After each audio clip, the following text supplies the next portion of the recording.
In the autumn of 1938, a black Packard limousine climbed the winding road through the densely wooded hills north of New York City, its engine laboring against the steep grade, its tires crunching over fallen leaves that had begun their annual surrender to gravity and decay. Inside sat a man whose face was known to every American, whose voice had become the soundtrack of the nation's struggle through the Great Depression, whose very name had come to symbolize hope in an age of desperation. But Franklin Delano Roosevelt was not traveling to Hyde Park, the family estate that tourists and historians would forever associate with his presidency. He was heading somewhere else, somewhere older and stranger, a place the Roosevelt family rarely discussed in public and never showed to visitors. The car turned off the main road onto a private drive marked only by a moss-covered stone pillar, passed through gates that seemed to be falling into the earth, and climbed higher still, until the trees opened suddenly to reveal a mansion perched on the summit like a crown on a dying king. Sagamore Hill? No. The Roosevelt family compound at Campobello? Wrong again. This was Hilltop, the Roosevelt family's original seat of power, built a generation before Franklin's presidency, a generation before Theodore's rough-riding fame, built in an era when the family's wealth was new and their ambitions unlimited. And as Franklin's car pulled to a stop before the mansion's entrance, as he looked up at windows dark despite the early hour, as he felt the weight of the place settling over him like a cold fog, he must have wondered, as others had wondered before him, whether some houses are built to last and others are built to haunt. Why had his family constructed this fortress in isolation? What were they hiding from, or hiding within these walls? And why, even as the Roosevelt name ascended to the pinnacle of American political power, did this house seem to be sinking deeper into shadow, as if the very earth beneath it was slowly reclaiming what never should have been built? The Roosevelt family's fortune, like most American fortunes of the 19th century, was built on exploitation dressed in the language of enterprise. The family's patriarch, James Roosevelt, had accumulated his initial wealth through sugar refinement in New York, a business intimately connected to the Caribbean slave economy even if his hands never directly held a whip. Later generations diversified into railroads, coal, and real estate, always positioning themselves at the intersection of capital and political influence, always ensuring that when America grew, the Roosevelts grew with it. By the 1880s, the family had become part of New York's aristocracy, the Knickerbocker elite who could trace their American lineage back to the Dutch colonial period and who regarded the nouveau riche industrialists like Rockefeller and Carnegie with a mixture of envy and contempt. The Roosevelts had breeding, they insisted, not just money. They had culture and education and a sense of noblesse oblige that these crude men of steel and oil could never possess. But breeding does not pay for mansions, and culture does not generate compound interest, and beneath all the talk of civic duty and patrician values, the Roosevelt fortune was as ruthlessly accumulated as any robber baron's, just with better table manners and a superior sense of public relations.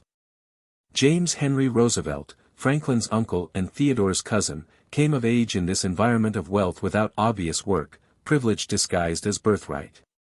He was born in 1853 to a family that expected great things from its sons, political careers, perhaps, or distinguished service in law or diplomacy, or at minimum the competent management of the family's investments and properties. James Henry was handsome in the way wealthy men of his era often were, not through any particular virtue of bone structure but through the confidence that comes from never doubting your place in the world. He attended Harvard, as Roosevelt men did, made connections that would serve him throughout his life, traveled extensively in Europe, and returned to New York with the conviction that he was destined for something extraordinary, though he could not quite articulate what that something might be. His path, like many of his generation, led naturally into law, but law as practiced by the wealthy is not the law of courtrooms and dramatic arguments. It is the law of backroom negotiations and contract reviews, of ensuring that money flows in the right directions and that power maintains its proper hierarchies. James Henry proved competent at this, competent but not exceptional, and by his early 30s, he had achieved everything society expected of him while feeling, privately, that he had achieved nothing at all. In 1883, he married Helen Schermerhorn Astor, a match that elevated him considerably within New York's social hierarchy. The Astors were American royalty, their fortune built on Manhattan real estate and their names synonymous with wealth on a scale that dwarfed even the substantial Roosevelt holdings. Helen brought not just money to the marriage but connections, access, and the kind of social prestige that cannot be purchased, only inherited or married into. The couple established themselves in a townhouse on Fifth Avenue, appeared at all the right social functions, supported the appropriate charities, and began producing children with the regularity expected of their class. From the outside, the marriage appeared ideal, a perfect union of compatible fortunes and social positions. But those close to the couple noticed troubling signs: Helen's increasing retreat into illness, some ailment never quite diagnosed but always present, confining her to darkened rooms for days at a time. James Henry's growing moodiness, his tendency to disappear from social events without explanation, his interest in what his contemporaries delicately termed philosophical questions, but what we might recognize as an obsessive preoccupation with death, legacy, and the meaning of existence. He began collecting books on spiritualism and the occult, attending seances, consulting with mediums who claimed to communicate with the dead. His family found this embarrassing but not particularly alarming. Many wealthy Americans of the era dabbled in spiritualism, seeking meaning in an age when traditional religion seemed inadequate to answer the questions posed by Darwin and industrialization. But James Henry's interest went deeper, darker, more consuming than mere dabbling. In 1887, he announced his intention to build a new family seat, a mansion that would serve as the Roosevelt dynasty's permanent base of power for generations to come. His reasoning, as he explained to skeptical family members, was practical. The family needed a country retreat, a place away from the city's summer heat and crowded conditions, a place where children could grow up surrounded by nature rather than concrete. But the location he chose revealed other motivations. He purchased 600 acres in the highlands north of the city, steep forested land that had been rejected by other developers as too remote and difficult to build on. The property sat atop the highest hill for miles around, accessible only by a single winding road, surrounded by dense woodland that seemed to resist sunlight even at noon. Local residents avoided the area, claiming it had an unfortunate atmosphere, though they could not or would not elaborate on what they meant. When surveyors arrived to map the property, some refused to return after their initial visit, offering vague excuses about the difficulty of the terrain. But James Henry seemed drawn to the place precisely because of its isolation and the sense of something dark and old lurking beneath its surface. He wanted to build not just a house but a fortress, a place where the Roosevelt family could retreat from a world that was changing too quickly, where old certainties were dissolving and new threats, both real and imagined, seemed to multiply daily. He hired Stanford White, the most celebrated architect in America, to design the mansion. White's buildings defined the Gilded Age aesthetic, grand, eclectic, drawing on European historical styles while asserting a distinctly American confidence and scale. But the design he created for James Henry Roosevelt departed from his usual exuberance. The mansion would be built in a severe Gothic revival style, all sharp angles and narrow windows, constructed from dark local stone that seemed to absorb light rather than reflect it. The plans called for 40 rooms spread across 3 floors, with a tower rising an additional story to offer panoramic views of the surrounding landscape. But the true ambition of the design lay beneath the surface, an extensive basement level containing not just the usual service areas but also a network of additional rooms whose purpose White's drawings left deliberately vague. When contractors questioned these subterranean spaces, James Henry became evasive, insisting only that they be built exactly to specification and that their existence not be discussed with anyone outside the construction team. The basement level, when completed, would include what appeared to be a private chapel, though it faced the wrong direction for any Christian denomination, and a large circular room with no obvious purpose, its walls painted black, its single entrance a heavy door fitted with locks on both sides. Construction began in 1888 and immediately encountered difficulties that seemed almost supernatural in their persistence. Workers fell ill with mysterious ailments that cleared up as soon as they left the site. Equipment malfunctioned repeatedly, tools disappeared, accidents occurred with disturbing frequency.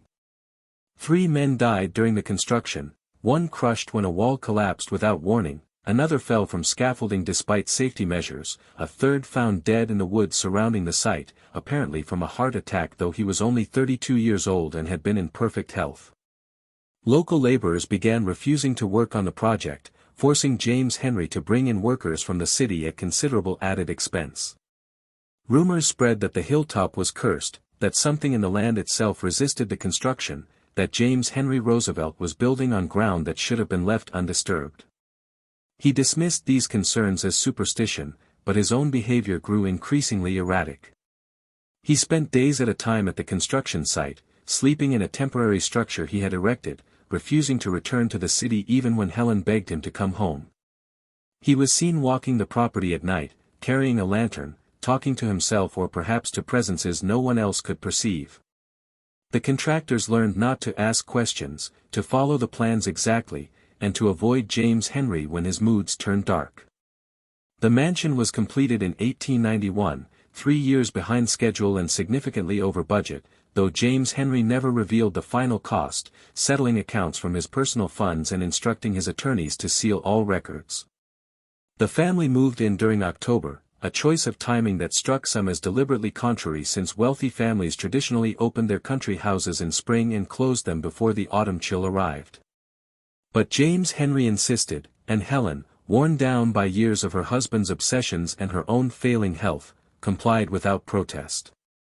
The house they moved into was undeniably impressive in its dark way, high-ceilinged rooms paneled in walnut and mahogany, floors of imported tile and intricate patterns, fireplaces large enough to walk into, windows that offered spectacular views of the forested valleys below. But it was also oppressive, filled with shadows that seemed too deep, corners that remained dark even when lamps were lit, an atmosphere of weight and watchfulness that visitors commented on immediately. Helen hated it from the first night, as did the children, though they were too young to articulate why. The servants, initially excited to work in such a grand establishment, began requesting transfers back to the family's city residence within weeks. Those who remained reported strange occurrences, footsteps in empty hallways, doors that opened and closed themselves, cold spots that persisted even when fires roared in every fireplace, and most disturbing, the sense of being watched by something malevolent and patient. James Henry, conversely, seemed to thrive at Hilltop, which is what he named the estate, a designation so bland it suggested deliberate misdirection. He spent his days walking the grounds, his nights in the basement rooms he had insisted on, emerging only for meals that grew increasingly silent as Helen retreated further into illness and the children learned that speaking at table displeased their father. He ceased attending to his legal practice, handing off cases to junior partners, ignoring correspondence from clients and family members alike. His only interest seemed to be the house itself and whatever work he was conducting in those sealed basement rooms. When Theodore Roosevelt, then beginning his political rise and always concerned with the family's public image, visited in 1892, he was appalled by what he found, his cousin withdrawn and strange, the house oppressive and unsuitable for raising children, the entire establishment reeking of what Theodore would later describe in a private letter as morbidity and unhealthy isolation. He urged James Henry to sell the property and return to New York, to think of his children's welfare and his wife's health. James Henry listened politely and then asked Theodore to leave and not return unless invited, which he never was. Helen's health deteriorated rapidly at Hilltop, though doctors could never identify a specific cause for her decline.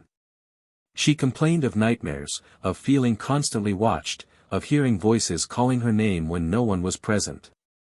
Modern medicine might recognize these symptoms as psychological trauma, manifestations of living in an environment that felt fundamentally unsafe, but Victorian medicine had no framework for understanding such connections. Instead, doctors prescribed rest, tonics, and isolation, exactly the wrong treatments for someone already isolated in a house that seemed designed to induce dread. In 1894, she died in her bedroom on the mansion's second floor, officially from pneumonia, though those who attended her in her final days whispered that she had simply given up, lost the will to continue living in that place. She was 37 years old. James Henry showed no emotion at her funeral, standing silent and still while family members wept, and immediately after the service, he returned to Hilltop alone, leaving the children with relatives in the city. He would live in the mansion for 3 more years, increasingly reclusive, eventually refusing to receive visitors at all, supplied by local merchants who left deliveries at the gates and collected payment by mail. The servants departed one by one until only 2 remained, a husband and wife who needed the work badly enough to tolerate the house's atmosphere and their employer's deteriorating mental state. On a February morning in 1897, a delivery man found James Henry Roosevelt's body in the mansion's tower room. He had been dead for at least 3 days, apparently from a self-inflicted gunshot wound, though the weapon was never found, and some details of the scene troubled the local sheriff enough that he petitioned for a more thorough investigation. The petition was denied, pressure was applied from powerful quarters, and the death was officially recorded as apoplexy to spare the family embarrassment. James Henry was buried beside Helen in the family plot, and Hilltop passed to his eldest son, then only 14, under the management of trustees who wanted nothing more than to sell the property as quickly as possible. But the house proved difficult to sell. Potential buyers were put off by its remote location, its severe architecture, and something else, something they felt but could not name when walking through its rooms. The house sat empty for 2 years, slowly deteriorating, before the trustees finally found a buyer, the Roosevelt Family Trust itself, which purchased the property essentially from itself in a complex legal maneuver designed to keep Hilltop within family control while protecting the young heirs from having to make decisions about it. And so Hilltop became what it would remain for the next half-century, a Roosevelt family secret, a property held in trust, maintained at minimum expense, rarely visited and never spoken of in public. When Theodore Roosevelt became president, journalists researching the family's background occasionally stumbled across references to the estate, but when they inquired, they were met with polite stonewalling and the implication that further questions would not be welcomed. When Franklin Roosevelt rose to prominence, the pattern repeated. The house existed in a curious limbo, neither fully abandoned nor truly occupied, inhabited only by a caretaker who lived in a cottage on the property and whose job was primarily to ensure that vandals did not break in and that the structure did not collapse entirely. Family members would occasionally visit, always briefly, always alone, fulfilling some obligation no one discussed but everyone seemed to feel. Franklin's 1938 visit was one such occasion, prompted by his uncle's death and the need to inspect the property before deciding its fate. He spent less than an hour inside, walking through dust-covered rooms that had not been properly occupied in 4 decades, and then departed without comment, instructing his assistants to continue the existing arrangement. Hilltop would remain sealed, maintained, and secret. But why? What was it about this house that made the most powerful family in American politics treat it like a shameful relation to be hidden away? The easy answer is that it represented a dark chapter in family history: James Henry's mental decline, Helen's tragic death, the suicide that the family had worked so hard to conceal. But families have weathered such scandals before and after without feeling the need to lock entire estates away from the world. There was something else about Hilltop, something in the house itself that made people uncomfortable, that seemed to resist human habitation, that generated stories and rumors that persisted despite the family's best efforts at suppression. Local residents spoke of lights in the windows when the house should have been empty, of sounds echoing from the hilltop on still nights, of animals refusing to approach the property, of a general atmosphere of wrongness that intensified rather than diminished as the decades passed. Hikers who stumbled upon the estate reported feeling watched, feeling unwelcome, sensing that they were trespassing on ground that did not belong to the living. These are the kinds of stories that accumulate around abandoned houses everywhere, the human tendency to project our fears onto empty spaces and ambiguous shadows. But they persist at Hilltop with particular intensity, passed from generation to generation, each telling adding new details while the core narrative remains constant. Something is wrong with that house, something that predates its construction, something that James Henry Roosevelt had somehow tapped into or released when he built his mansion on that isolated hilltop. The truth, as best as historians have been able to reconstruct it, is more complex than either the family's official silence or the local legends suggest. James Henry Roosevelt was not insane, at least not in the ways Victorian medicine understood insanity. He was a man suffering from what we would now recognize as severe depression and anxiety, conditions exacerbated by the crushing pressure of living up to his family's expectations while feeling fundamentally inadequate to the task. His interest in spiritualism and the occult was an attempt to find meaning and control in a universe that seemed increasingly meaningless and chaotic. The mansion he built was an expression of his psychological state, defensive, isolated, designed to keep the world at bay while he grappled with questions that had no answers. The strange basement rooms were likely spaces for the elaborate rituals that spiritualism of the era often involved, attempts to contact dead relatives or pierce the veil between worlds, practices that seemed reasonable within their cultural context but appear bizarre or sinister when examined a century later. Helen's death was tragic but not supernatural. She died from an illness while living in a house that made her miserable, attended by medical professionals whose treatments often did more harm than good. James Henry's suicide was the culmination of his mental deterioration, a final escape from the prison he had built for himself both literally and psychologically. But acknowledging these mundane explanations does not fully account for the house's persistent effect on those who encountered it. Buildings do have atmospheres, do shape the experiences of those who inhabit them in ways that transcend their physical structures.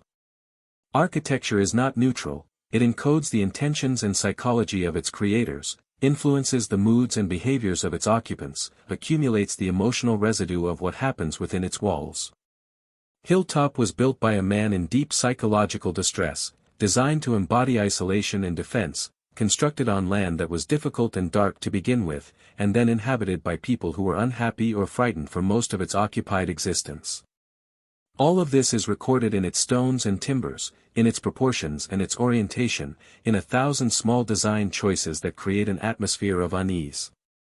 You do not need to believe in ghosts or curses to understand why a house might feel oppressive, might make people uncomfortable, might resist being transformed into a home. Some buildings are built to welcome, others are built to repel. Hilltop was built as a fortress against a hostile world, and it continues to fulfill that function, pushing away anyone who attempts to breach its defenses. The Roosevelt family's treatment of the house after James Henry's death suggests they understood this on some level. Rather than attempting to redeem the property, to transform it into something useful or pleasant, they chose containment. Keep it maintained enough that it does not become a public hazard, but do not invest energy in making it livable, and above all, do not let outsiders know it exists. This was not just shame about family scandal, it was a recognition that some mistakes cannot be fixed, some problems cannot be solved, some spaces are beyond redemption. The family had the resources to tear the mansion down, to erase it completely and sell the land for development. They chose not to, and that choice is revealing. Perhaps they felt some lingering obligation to James Henry's memory, however troubled. Perhaps they worried that demolishing the house would generate more attention than maintaining it in obscurity. Or perhaps, on some level they would never have articulated, they felt that the house should remain as a warning, a reminder of what happens when wealth and privilege are mixed with psychological instability and the arrogant belief that money can solve any problem, even existential dread. World War II came, and the house stood empty and silent on its hilltop while the world tore itself apart. Franklin Roosevelt, leading the nation through that crisis, never returned to Hilltop after his 1938 visit, though he lived for 7 more years. When he died in 1945, the family briefly debated whether to finally dispose of the property, but the war's end brought other concerns, and the decision was deferred, as it had been deferred for decades.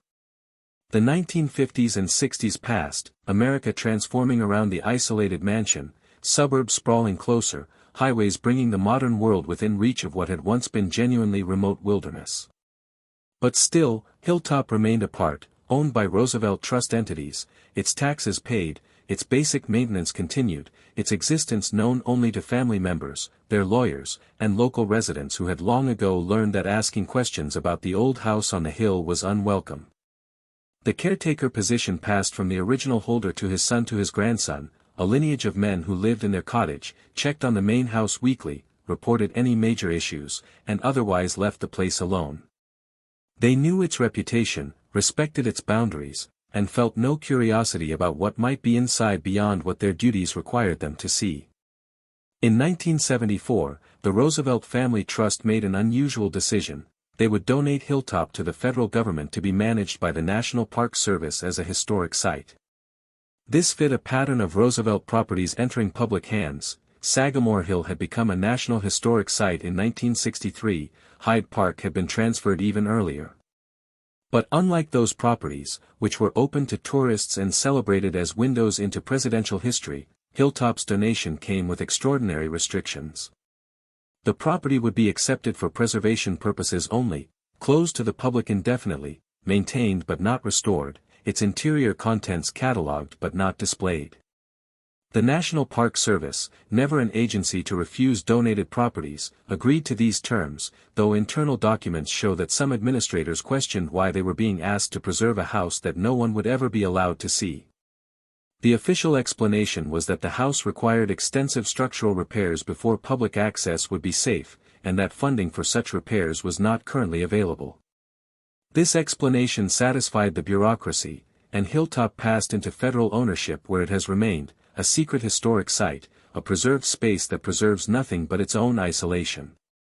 What does it mean for a house to outlive its dynasty? The Roosevelts remain prominent in American life, of course, with descendants active in politics, business, and philanthropy, but the dynasty as a political force, as a family whose name alone commanded respect and opened doors, that dynasty ended with Franklin's death and the changing nature of American politics in the post-war era. The family's wealth, though still substantial, has been dispersed across generations and no longer represents the concentrated power it once did. The family's social position, once unquestioned, has been diluted by the democratization of American culture and the endless churning of celebrity that makes permanent aristocracy impossible. In every meaningful sense, the Roosevelt dynasty has passed into history, becoming the subject of books and documentaries rather than the maker of events.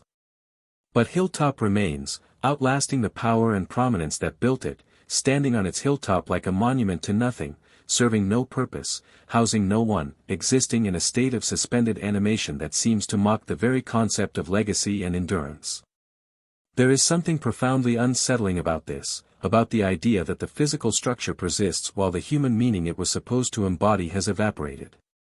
James Henry Roosevelt built Hilltop to be a dynastic seat for generations, a place where Roosevelt power would be rooted in land and stone, where children and grandchildren would gather and remember their lineage and draw strength from their inheritance.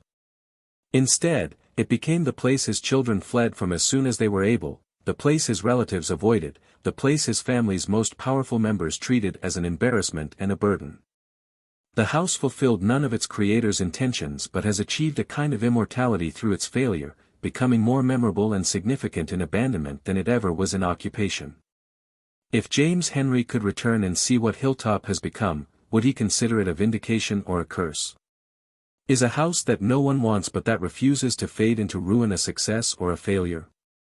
These questions are not merely historical curiosities, they cut to fundamental issues about wealth, legacy, and the human need for permanence in an impermanent world. The Gilded Age was filled with men like James Henry Roosevelt, men who had achieved material success but felt spiritually empty, who sought meaning in grand gestures and monumental buildings, who believed that by constructing something large enough and expensive enough, they could secure a kind of immortality. Almost all of them failed in this ambition. Their houses have been demolished or converted to other uses, their names forgotten except by specialists, their fortunes dissipated, their legacies reduced to footnotes. Hilltop is unusual only in that it survived while losing all purpose, becoming a kind of architectural ghost, physically present but functionally absent, neither fully dead nor truly alive. And in its survival, it poses uncomfortable questions about everything we build and why we build it. Are we creating homes or prisons? Are we expressing ourselves or hiding ourselves? Are we building for those who come after us, or are we building to escape from ourselves? And when the builders are gone and the original purpose is forgotten, what remains? Just stones and timbers and empty rooms, just shadows and silence and the slow work of decay. The house stands today much as it stood in 1891, though time has left its marks. The roof leaks in places, staining ceilings and warping floors. The gardens have long since returned to forest, exotic plantings choked out by native species. The access road is barely passable, washed out in sections, used only by the occasional Park Service vehicle checking on the property's condition. The windows are intact but filmed with grime that dims what little light penetrates the surrounding trees. Inside, furniture sits beneath dust covers, books molder on shelves, paintings darken and crack in the fluctuating humidity.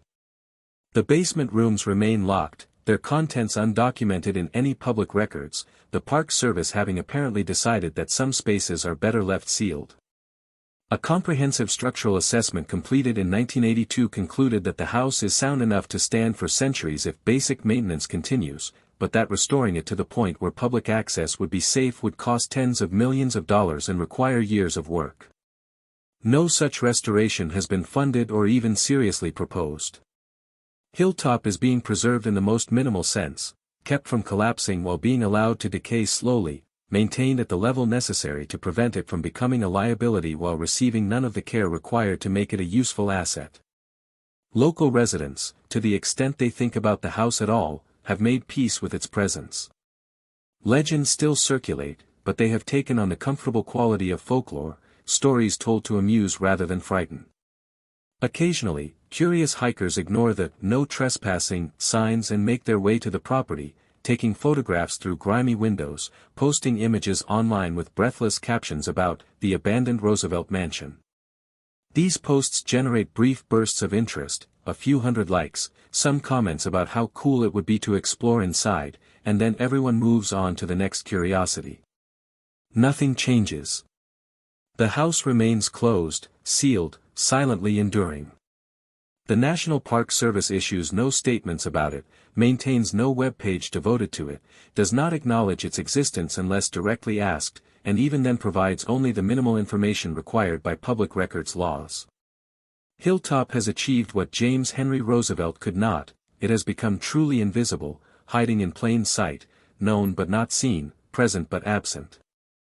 And perhaps this is the legacy it deserves, the perfect end to its strange story. A house built to aggrandize a family's power instead becomes a monument to that power's limits. A mansion designed to last for generations outlasts the dynasty that built it but only by ceasing to serve any human purpose. A retreat from the world achieves its aims so completely that even its owners wish it did not exist. There is a cold justice in this, a sense of the universe correcting itself, ensuring that hubris receives its proportional reward. James Henry Roosevelt wanted permanence and got it, but permanence without purpose is just another form of death, slower and more frustrating but equally final. The house will likely stand for another century or more, slowly disintegrating, slowly being reclaimed by the forest that surrounds it, and then one day, perhaps when the Park Service finally decides the expense of maintenance is not justified, it will be demolished, its stones scattered, its location returned to wilderness. Or perhaps not. Perhaps it will simply continue as it has, neither fully abandoned nor properly preserved, existing in limbo, a problem that every generation of administrators decides to leave for the next generation to solve. Either way, the result is the same, a building that outlived its purpose, outlived its usefulness, outlived the dynasty that created it, and now exists only to exist, a monument to nothing, a warning no one heeds, a silence that speaks volumes about the futility of trying to control the future through architecture and money. What can we learn from Hilltop's strange history? The obvious lessons are the same ones every abandoned mansion teaches: wealth does not guarantee happiness, grand gestures cannot fill spiritual voids, and physical permanence is no substitute for meaningful human connection. But Hilltop offers something more specific, more disturbing. It shows us what happens when we build defensively rather than openly, when we construct walls to keep the world out rather than create spaces to invite the world in. James Henry Roosevelt's fundamental mistake was not in building a mansion or in spending too much money or even in choosing an isolated location. His mistake was in building a house that embodied his fears rather than his hopes, a structure designed around the assumption that the world was hostile and that safety lay in retreat. And once that assumption was built into the stones and timbers, once it was encoded in the house's proportions and orientation and design, it became self-fulfilling. The house drove people away, confirmed their worst fears, made happiness impossible within its walls, and ultimately destroyed the man who built it and damaged everyone who came after. This is not a supernatural curse, it is simply the logical consequence of building in bad faith, of constructing spaces that embody our dysfunction rather than our aspirations. We shape our buildings, and then our buildings shape us, a cycle that can be virtuous or vicious depending on what we put into the initial design. Hilltop was born from James Henry's depression, anxiety, and morbid preoccupations, and it amplified those qualities in everyone who encountered it, creating a feedback loop of dread and isolation that persists to this day. The house became what its creator made it, a physical manifestation of psychological distress, a translation of internal suffering into external form. And because buildings outlast their creators, because architecture persists while human memory fades, that manifestation continues decades after everyone who knew James Henry has died, affecting people who have never heard his name and know nothing of his struggles. The house haunts not because it contains ghosts but because it is a ghost, the preserved corpse of one man's spiritual crisis, maintained and displayed for no clear purpose, serving as a memorial to nothing anyone wants to remember. And yet, despite all this, despite its failure as a home and its abandonment by the family that built it, Hilltop possesses a certain terrible beauty. The building itself, considered purely as architecture, is skillfully designed and constructed with materials and craftsmanship that were exceptional even by Gilded Age standards. The Hilltop location, for all its isolation, offers genuinely spectacular views of the surrounding landscape, vistas that would take your breath away if you were not also feeling the oppressive weight of the house behind you. The interior spaces, beneath their decades of dust and neglect, retain the proportions and details that make Stanford White's work distinctive, a severe elegance that refuses to be entirely diminished by abandonment. And there is something moving, something almost noble, about a building that continues to stand despite being unwanted and unneeded, that maintains its structural integrity against weather and time and human indifference, that exists simply because it exists, requiring no further justification.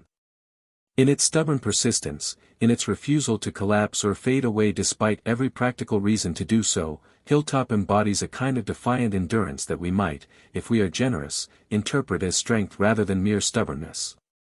But generosity has its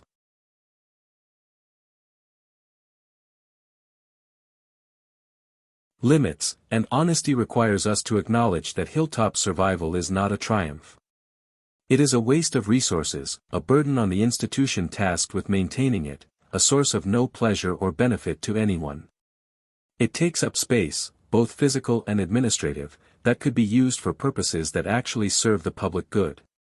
It consumes funding that could preserve or restore sites that people might actually visit and learn from.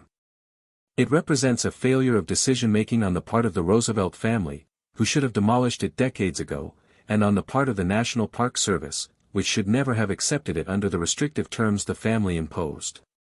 That it continues to exist is not evidence of its value but evidence of institutional inertia, the tendency of large organizations to maintain the status quo rather than make difficult decisions, even when the status quo serves no one. Hilltop survives not because anyone wants it to survive but because destroying it would require someone to take responsibility for that decision, and it is always easier to defer, to maintain, to leave problems for the next administration or the next generation. And so the house stands, year after year, decade after decade, a monument to humanity's inability to learn from its mistakes, to let go of what no longer serves us, to admit that some things should simply be allowed to end. The sun sets over Hilltop now as it did on the day James Henry Roosevelt first stood on that hilltop and imagined his dynasty's future seat of power. The light catches the mansion's tower, briefly gilding the dark stone, creating an illusion of warmth that vanishes as soon as the sun drops below the horizon. Shadows flow up from the valleys below, engulfing the forest, reaching toward the house like water rising to reclaim land that should never have been above the surface. The building settles into darkness, its windows black and empty, its rooms silent except for the creaking of old timbers and the scurrying of small animals that have made their homes in its walls. No lights appear within because no one is there, no one is ever there, and likely no one will ever be there again. The house exists in perfect solitude, which is perhaps what its builder wanted all along, though surely not in this form, not as a failure, not as a burden, not as a cautionary tale. But we do not control what our creations become after we are gone. We can only build, hope, and vanish, leaving others to interpret what we made and decide what should be done with it. And sometimes, as with Hilltop, the decision is to do nothing, to let the building stand and slowly decay, to preserve it without purpose, to maintain it without love, to ensure its survival while denying it any reason for survival beyond the bare fact of its existence. This is the dark retreat's final form, not destroyed but not living, not abandoned but not inhabited, not forgotten but not remembered with any fondness or respect. It has become what James Henry Roosevelt was becoming before death released him, isolated, withdrawn, maintained at the bare minimum level necessary to avoid collapse, serving no function, bringing no joy, existing only because the mechanisms that sustain existence continue to operate even when all meaning has been stripped away. The house has absorbed its creator's spiritual condition so completely that it has become indistinguishable from him, a physical manifestation of depression and dysfunction, a three-dimensional representation of what it looks like when the soul dies but the body persists. And it will continue this way until the Park Service finally decides the expense is not justified, until the roof finally fails completely and the structure becomes irredeemably compromised, until nature reclaims what humanity took and returns the hilltop to the forest that surrounded it before James Henry's ambitions imposed order on the landscape. When that day comes, and it will come eventually because everything ends no matter how much money was spent to prevent it, perhaps the land itself will breathe easier. Perhaps the oppressive atmosphere that has defined the site for over a century will lift, dissipating as the stones are scattered and the foundations buried.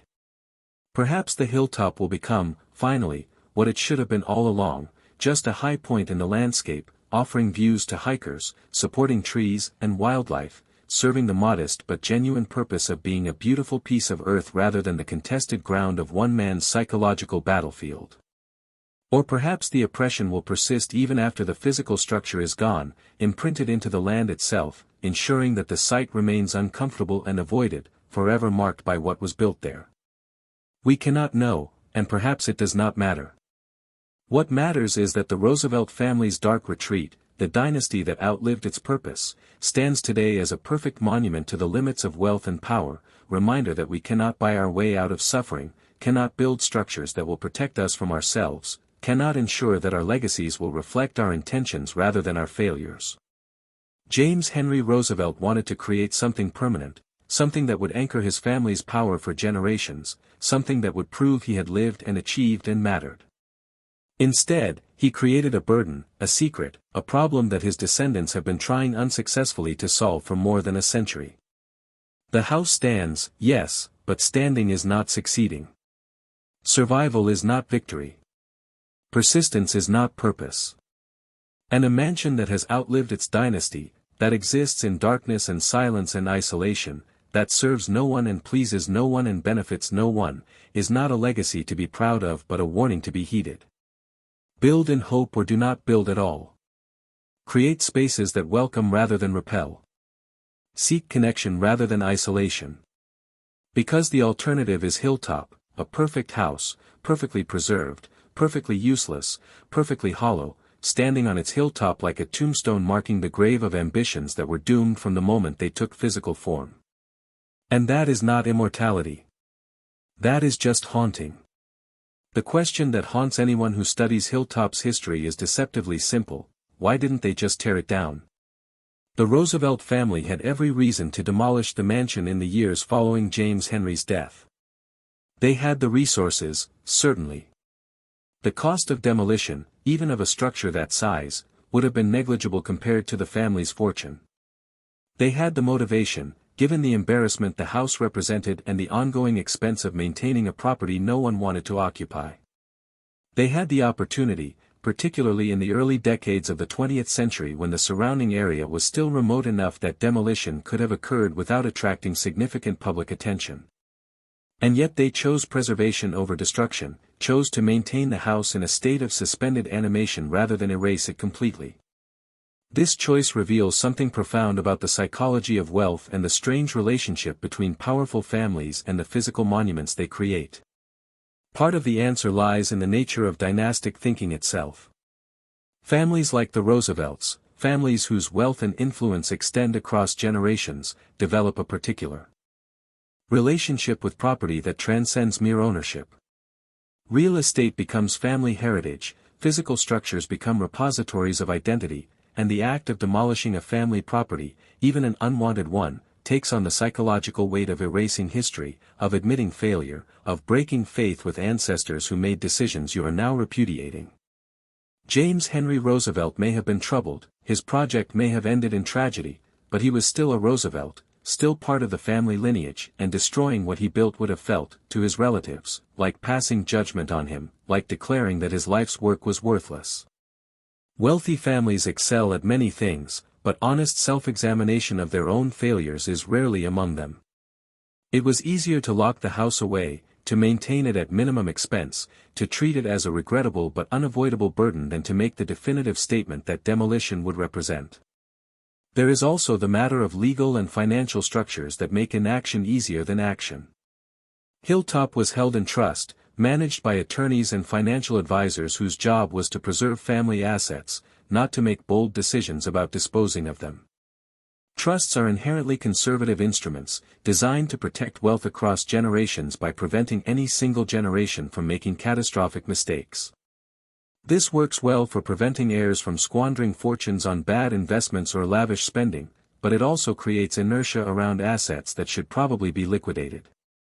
The trustees managing Hilltop had no personal connection to the property, no emotional investment in its fate one way or another.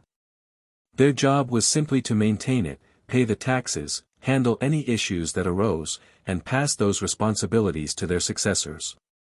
Demolition would have required active decision-making, would have opened them to potential criticism from family members who might later question their judgment, would have involved taking responsibility for ending something that previous generations had preserved.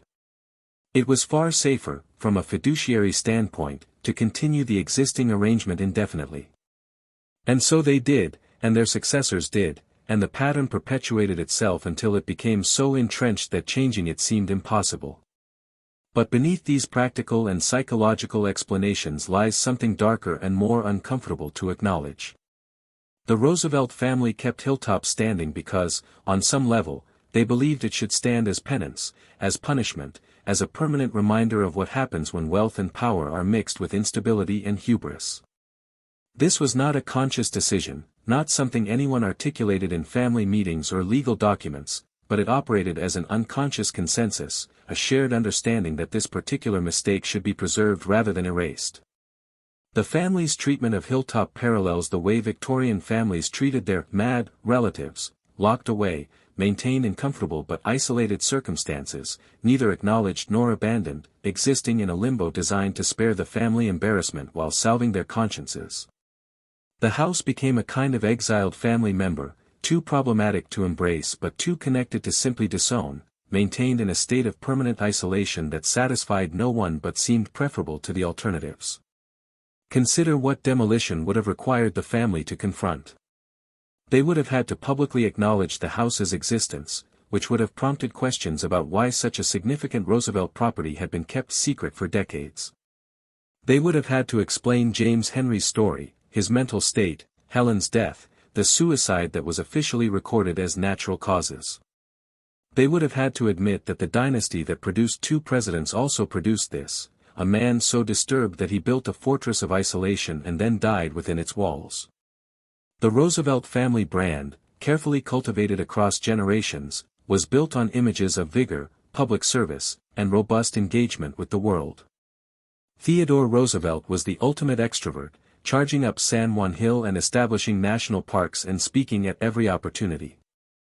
Franklin Roosevelt projected confidence and connection, his fireside chats bringing him into millions of American homes, his public persona the opposite of isolation and withdrawal. James Henry Roosevelt represented everything the family did not want to be associated with: weakness, morbidity, failure, retreat. Demolishing Hilltop would have required acknowledging him, and acknowledgement would have tarnished the carefully maintained image that had taken generations to build. So instead, they chose silence and preservation, a combination that allowed them to avoid both the embarrassment of public explanation and the guilty feeling of having destroyed a family member's legacy, however troubled. This choice reflects a particular kind of moral cowardice that afflicts powerful families, the inability to admit mistakes cleanly, to draw clear lines between what should be honored and what should be repudiated, to accept that sometimes the kindest thing you can do for someone's memory is to not preserve it in amber for future generations to judge. The Roosevelt family's treatment of Hilltop was neither cruel nor kind, neither honest nor dishonest, but rather existed in the murky middle ground that characterizes so many of the wealthy's moral compromises. They did not destroy evidence of James Henry's existence, which would have been too obvious a betrayal, but they also did not honor his memory in any meaningful way, which would have required acknowledging aspects of family history they preferred to ignore. Instead, they chose preservation without celebration, maintenance without purpose, a kind of bureaucratic purgatory that allowed them to avoid making any real decision at all. The National Park Service's acceptance of the property in 1974 should have broken this pattern, should have forced actual decisions about Hilltop's future. Federal ownership theoretically brings with it public accountability, the requirement that resources be used for the public good, the expectation that historic properties will either be made accessible or will have their closure justified by compelling preservation needs. But the Roosevelt family's restrictions on the property, accepted by a Park Service reluctant to refuse any donated asset, simply transferred the same pattern of inaction from private to public hands. Now it was federal employees whose job was to maintain a property no one could visit, whose purpose was to preserve a house that could not be shown, whose responsibility was to continue patterns established generations earlier without questioning why those patterns existed. The Park Service, like the Roosevelt family before them, found it easier to maintain the status quo than to confront the fundamental absurdity of preserving a historic site that history had essentially rejected. What makes this particularly frustrating is that the resources devoted to Hilltop, however minimal they might seem in isolation, represent opportunities lost for properties that could actually serve the public. Every dollar spent on Hilltop's roof repairs or grounds maintenance is a dollar not spent on restoring a historic site that visitors could tour and learn from. Every hour a Park Service employee spends checking on a house no one is allowed to enter is an hour not spent developing interpretive programs or maintaining trails or doing the 1,000 other things that make historic sites meaningful to the public.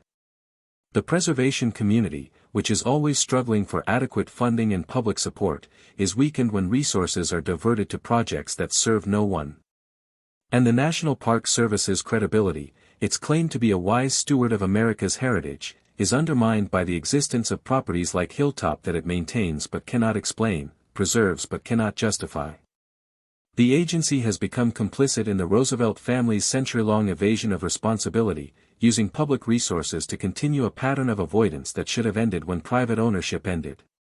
There is a broader principle at stake here, one that extends beyond Hilltop to hundreds of similar properties across America, the question of what we owe to the past and when preservation becomes its own form of destruction. Not everything old is worth saving.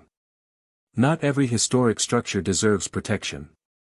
Not every wealthy family's architectural legacy merits public resources for its maintenance. We have limited funds, limited expertise, limited capacity for preservation, and we must make choices about what matters enough to save and what should be allowed to fade away. These choices are difficult, politically fraught, and emotionally charged, which is why institutions like the Park Service often avoid making them, choosing instead to preserve everything they possibly can and deferring hard decisions about priorities. But this approach leads inevitably to situations like Hilltop, properties that consume resources while serving no purpose, that exist in a preservation limbo that benefits no one, that become monuments not to their creators' achievements but to our collective inability to let go of what no longer serves us. The responsible course of action for Hilltop has been clear for decades: either invest the substantial resources required to restore the property and open it to the public, creating interpretive programs that honestly address James Henry Roosevelt's story and the complex history the house represents, or acknowledge that such investment cannot be justified and proceed with careful, documented demolition that preserves the historical record while freeing resources for more worthy purposes. Either decision would require courage, would generate criticism, would involve taking responsibility for ending or transforming something that has existed for over a century. And so neither decision has been made, and Hilltop continues in its twilight existence, neither alive nor dead, neither preserved nor abandoned, a perfect example of how institutions and families alike will choose comfortable inaction over difficult honesty every time they are given the opportunity. But perhaps we are being too harsh. Perhaps there is value in Hilltop's continued existence that is not immediately obvious, value that has nothing to do with public access or educational programming or any of the usual metrics by which we judge historic preservation. Perhaps the house serves an important function simply by standing as a silent rebuke to the assumptions that underlie so much of American culture. We are a nation that celebrates success, that believes in progress and improvement and the power of determination to overcome any obstacle. We are a nation that builds monuments to our achievements and tries very hard to forget our failures. We are a nation that wants every story to have a lesson, every historic site to inspire, every preserved building to reflect glory on those who created it. Hilltop offers none of this. It is a monument to failure, a preserved failure, a failure that persists despite every effort to ignore it or minimize it or explain it away. And in a culture that desperately needs to reckon with the idea that not all problems can be solved, not all suffering can be redeemed, not all stories have happy endings or useful morals, perhaps Hilltop's stubborn, silent, uncomfortable existence serves a purpose after all. The house stands as evidence that wealth cannot purchase happiness, that privilege cannot protect against psychological suffering, that the American dream of success and prosperity has always been more complicated and more costly than we like to admit. It stands as a reminder that behind every Gilded Age mansion, behind every display of confident wealth and power, there were often individuals struggling with demons we are only now beginning to understand and name. It stands as proof that families, even the most prominent and powerful families, are capable of profound dysfunction, and that sometimes the kindest thing we can do is not to fix or transform or repurpose but simply to acknowledge that something existed, that people suffered, that mistakes were made, and that we are still living with the consequences. These are not lessons that generate tourist revenue or make for inspiring school field trips, but they are lessons that need to be learned if we are to have any honest understanding of our history and ourselves. And so Hilltop endures, outliving its dynasty not as a symbol of triumph but as a witness to truths we would prefer to ignore. It stands in darkness and silence, slowly decaying, serving no practical purpose, bringing no joy to anyone, and yet somehow more honest in its failure than 100 successfully restored mansions that present sanitized versions of history with all the suffering edited out. It is a memorial to James Henry Roosevelt's pain, Helen's misery, the children's trauma, and the family's century of evasion and denial. It is a monument to the limits of money and the persistence of suffering and the impossibility of controlling how we will be remembered after we are gone. It is a house that became what its builder feared most, a prison, a tomb, a testimony to defeat. And it will stand there on its hilltop, maintained by indifferent bureaucrats and ignored by the public, until the day it finally collapses or is demolished, and even then, its story will persist, passed down through historical records and local legends, a ghost story that happens to be true, a dark retreat that never ended because some retreats can never be reversed, only abandoned. And perhaps that is the only honest legacy possible for a building born from despair, not celebration or redemption, but simple, stubborn, uncomfortable truth that refuses to disappear no matter how much we might wish it would.